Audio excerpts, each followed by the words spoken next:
storytelling. And we're here to listen to some jazz music today also. So we're going to have storytelling and jazz, and we're going to try to combine the two things as we tell our stories. And then at one point, I'm going to ask you guys to tell some stories. All right?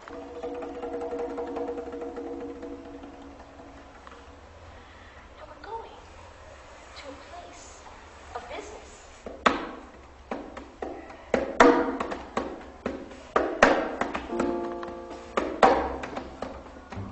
Well, this isn't the kind of business where people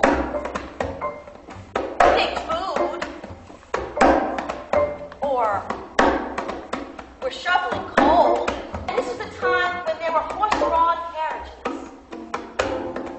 No cars, no taxis, not even a bus. This was a long, long time ago. Can you all do some work? What might you be doing? Maybe somebody could sweep. Could somebody sweep? You might have to file some tools down and make them sharp. Let me see some filing happening. Well, in order to make a fire, what do you need? Firewood. Firewood. Would you please cut some firewood there? Let me see you cutting some firewood. Keep working. You know how people like to work and talk. I heard that a slave woman escaped in a boat across the river the other night.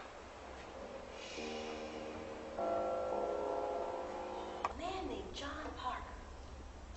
And John was listening to his employees talk. He heard the whispers behind his back. What were they talking about? The slave woman escaped. Well, he couldn't take any credit for that.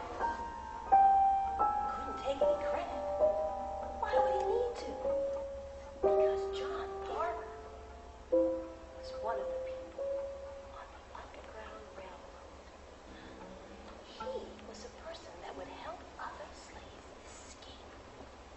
He himself had been a slave at one time. Yes, this was an African-American man, big and strong. He had learned how to do the iron molding and eventually fought his way free from the slave master. $1,800 it cost him. And he was an amazing, amazing businessman. 25 employees, black and white, were working in the free state of Ohio. How was he going to get the baby out?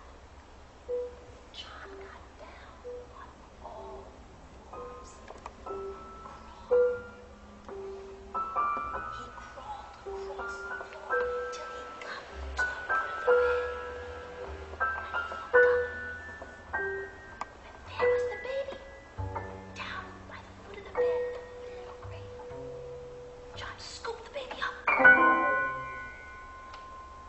started to turn and walk out. The